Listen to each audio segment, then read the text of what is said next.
Howdy!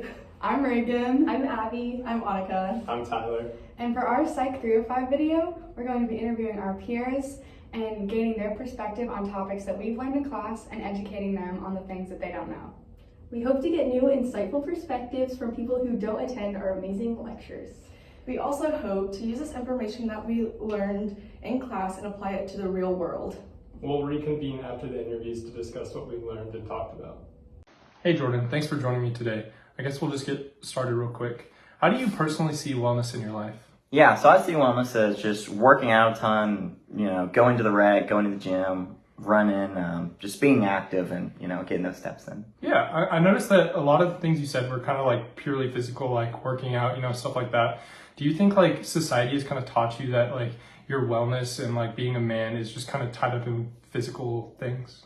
Yeah, no, I for sure think so. So I just kind of, going back, I played sports my whole life and kind of all coaches and everything's just kind of been, be physical, be tough, just worry about the physical aspect of your wellness and, not worrying about other stuff. Yeah, I think that definitely makes sense. And I think a lot of men feel kind of the same way. Just, like thinking purely physical as their wellness. And a lot of the things in our psychology class that we're learning about are kind of flipping that approach and thinking about like psychological approaches to wellness. Things like yoga and meditation are really ways that people approach wellness from like a different perspective. And, although yoga is kind of like this physical movement, it's more about being in tune with your body. And it like kind of allows you to like clear out your negative thoughts and emotions and kind of let this energy in your body just be more free. And a study by Michael de Manicourt kind of found that like even yoga reduced depression.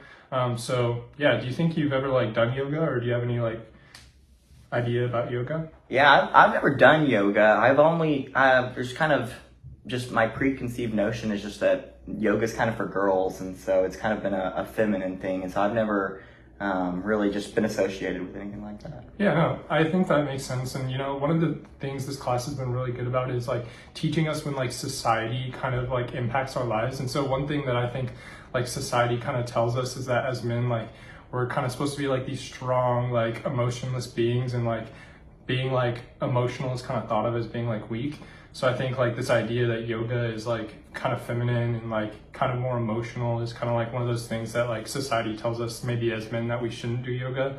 And this class kind of is trying to teach us to like do the things that society tells you not to, just because like it's really holding you back to not do these things. So yeah, I hope you go out and try some yoga and see the impact in your life. Yeah, that's really cool. I'll have to give it a try. Thanks. Perfect. Thank you. Hello, what is your name? Hello, my name is Ali. Allie. So as a college student, would you say that you have ever felt stressed? Yes. Great. Do you know about the 3 different types of stress that we experience? Don't. Well, there's 3 different types. There's acute stress, acute episodic stress, and chronic stress. And so acute stress is like kind of like when emergencies happen. And so if someone comes up to you and they're like, Allie, we need to talk. Has there ever been a time in your life when you think that you've experienced acute stress? Yeah, when you get in like a little tiff with your friends and you need to solve a problem. The confrontation before that is a little stressful. Yeah, absolutely. And so acute episodic stress is a type of acute stress, but it keeps on repeating. And so this is something that happens more consistently in your life, these like little moments of like feeling like there's an emergency or like fight or flight mode. Oh. So would you say that you have experienced that in your life? Maybe. I don't know if I could put my finger on one like that. Yeah, that's really okay. Maybe with, anything. Maybe with a roommate. Yeah. Just like constant stressful interactions. Yes, Feeling like you're walking on eggshells at home. Yeah, for sure. And then finally, chronic stress is a feeling of, you can feel like you're not being respected. You feel consistently stressed about just not even trying when it comes to other people's perceptions of you. And it can carry over into relationships, and it just can be really exhausting. And so would you say that you have experienced chronic stress in your life? And if you feel like it, maybe an example of chronic stress. Just maybe in like my relationship with my on. Yeah. Just like constant judgment there, and it's like, meh, why would I even try anymore? I'm not gonna change your view. So it's like stressful to a point, and then it's just like you kind of give it up. Yeah. Wow, thank you for sharing that. And so there are different ways to handle these different types of stress. And so for acute stress, you know, kind of just get through the moment. Do you ever try any like breathing techniques if you ever feel acute stress or anything like that? Yeah, if I get stressed in a situation where I know I can't go take time to myself, I'll count forwards and backwards from 10 a few times to regulate my feelings. That's a great coping mechanism. And then for acute episodic stress, something that people recommend to get through that is to notice patterns and notice what causes those episodes of acute stress. And so is there any way with your roommate that you notice and can just prepare yourself for that stress? I don't know. I just try to avoid it. Yeah. Honestly, I just try not to put myself in those situations. Yeah. Just avoid it when your roommate is home. Yes, when she decides to show up. Great. That is a way to cope with it. Yep. And then for chronic stress, a good thing is to change perceptions. And so maybe changing the way that you look at certain situations that cause you chronic stress, and just understand that pretty much everyone in the world is in chronic stress about something, and it's just a fact of life that we all face, unfortunately. Yeah. And so, yeah, changing perceptions is always a good way to deal with that. But awesome. Do you feel like you understand different types of stress about yourself now? I do. I didn't know there was 3 different kinds. It's going to be nice to pinpoint going forward. Yes. Thank you so much. Thank you. Yeah. Hi, I'm Reagan, and what's your name? Josiah. Josiah, have you ever heard of the Bronfenbrenner's ecological theory? No. Oh, well, the Bronfenbrenner's ecological theory is a theory that emphasizes the role of environments, factors shaping our development. And they suggest that our development is influenced by many environmental factors simultaneously. So, for example, this theory has many systems involved.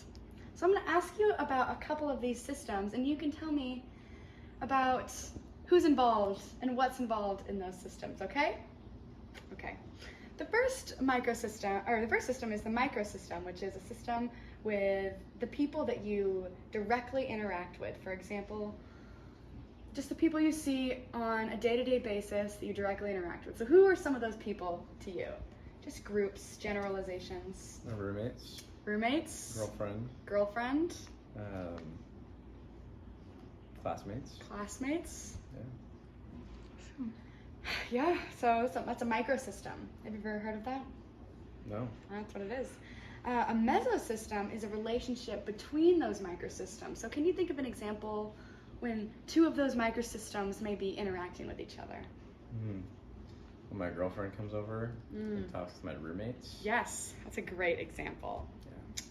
Another one of those systems is an exosystem, which is a link between a social setting where the individual does not play an active role in their own immediate context. So it's like someone in your life, their life is affecting yours. For example, your mom's job, your mom's work, which you're not at, is affecting your life at home because maybe she's stressed or she's not coming home. Can you think of anything like that?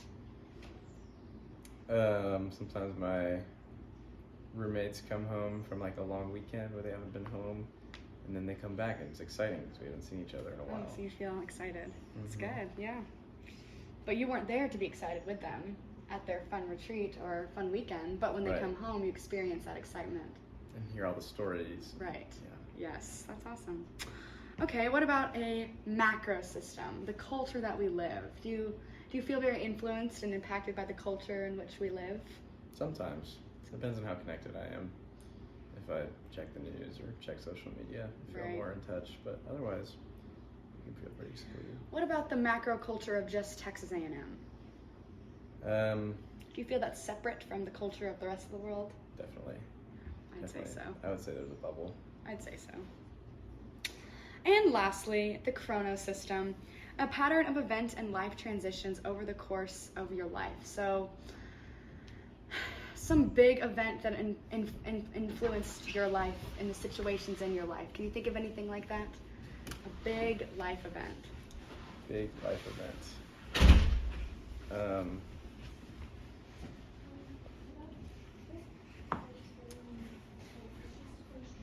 Everything's just leaving my mind. My brother got diagnosed with cancer when I was like 12. That was weird. That was crazy. And He's you feel alive like now. that influenced the trajectory of your life? Yeah, that and moving Across the country? across the country. That was a big time thing. Yeah.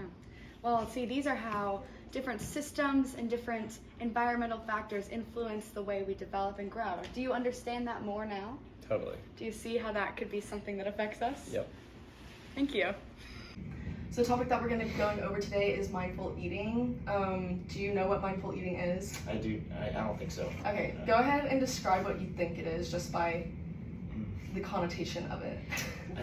I'm assuming it's just like, if it's like mindfulness, it's just you're trying to be very like intentional, thinking about what you put in your body, and maybe seeing it like as fuel rather than just like comfort stuff. Okay. Maybe. I'd say that. That's pretty good, pretty along the lines. So what we learned in my Psych 305 class is that mindful eating is just paying attention to your body. So paying attention when you're hungry, when you're starting to get full, taking things slow when you're eating. Okay.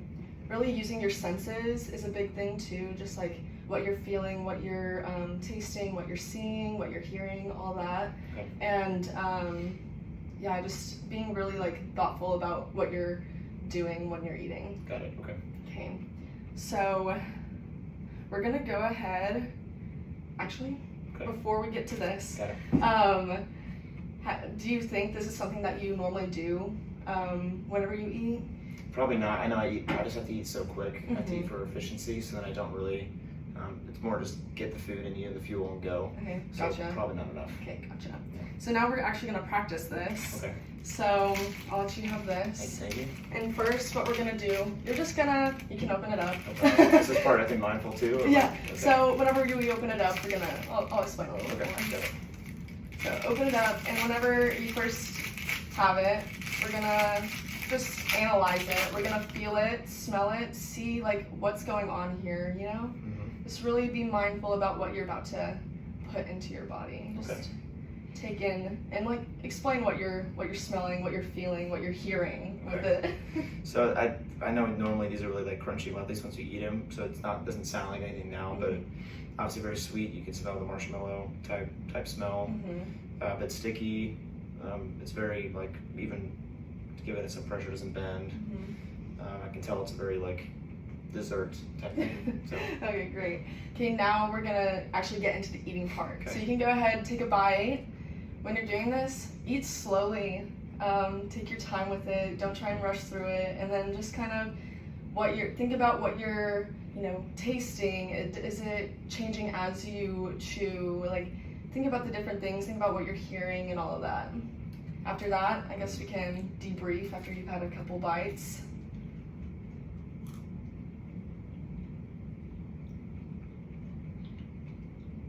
when I take it much slower, it's very it starts off like whenever you first obviously bite into it, then it's almost like cakey because it's all the rice and it's all like open and airy. But then as soon as you start eating it, like all the sweetness obviously is like hitting my tongue, it's going back, but then it like slowly like condenses and it almost like melts in your mouth a little bit. Which maybe I didn't realize before when I eat Rice Krispies, but yeah, it's almost like all the stuff on the outside and like throughout all the melted marshmallow type thing. It like kicks in towards the end because it's all like melting in your mouth type thing. But very crunchy, very airy. Gotcha. Very good. So after having this experience, is this something that you're going to try and incorporate into, when you can, try and incorporate into your everyday life? Is this something that you would hope to continue? I think I'd like to. I know I'm a big fan of mindfulness, just slowing down and breathing. So since eating's such like a habitual thing, like you just gotta do it and get it done. Knowing myself too, it'd be better just to slow down and just try to enjoy it more and just think about like, being grateful for what I'm eating too. So I'd love to try, but it's just so busy. It's hard. Yeah, it's hard. Yeah, definitely understand that. Well, thank you for doing this today. So I think my interview with Jordan went really well at kind of, depicting these underlying truths of this class, which are kind of like how society impacts us and impacts everyone every day at all times. So one thing we talked about was like yoga and how, us as men, we kind of feel like yoga is more of like a feminine thing, and, like our physical well-being is more important than like these mental well-being things. And so I think we did a really good job at like kind of talking about different societal norms and how they impact us as men on like a daily basis, and kind of like the way we confront those things are by like taking action and actually just like not really caring about what people say or think and doing what's best for us. So yeah, thank you. Okay, so I think this interview went really well. I think it put a lot of insight into mindful eating and how people view it. Something that was brought up, in fact, was how sometimes life just goes too fast and we don't get to really stop and think about what we're eating. And I think this is a universal experience because of just, especially for college students or busy workers, you never really get to stop and think about what you're putting into your body, when you're hungry, when you're not hungry, when you're getting full, and the way that the food is tasting and transforming whenever you're going through the eating process. So I think this was something that was really beneficial to interview about, and something that we should definitely think more whenever we are eating. I think this interview went really well, and I think it helped me and Josiah, the person that I interviewed, understand how different environments can affect our development, not just as we're growing up, but also our day-to-day lives right now. And I think it was cool to understand how different systems of people interact with each other, and just looking at it in a different way. And Josiah also said at the end how he was impacted by a event that happened to him early on in life, and how that has affected who he is today. And I think that's a really interesting thing for us as people to look back on those kind of things and see how they've shaped us as we are today, but also consistently looking at our systems around us and seeing how they're influencing us today. Hello. So after my conversation with my friend Allie, I gained a lot of new perspectives on how stress and different types of stress can look different for different people. And so I know for me personally, I have experienced stress in different ways. And for me, I haven't experienced the chronic stress with my relationship with my mother that my friend Allie had. And so gaining a new perspective and understanding how chronic stress can apply to relationships really just helped me understand that aspect of it better. And I feel like I understand my friend Allie better because of the things that she shared with me about her life. And I definitely feel like I have gained a better understanding because of it.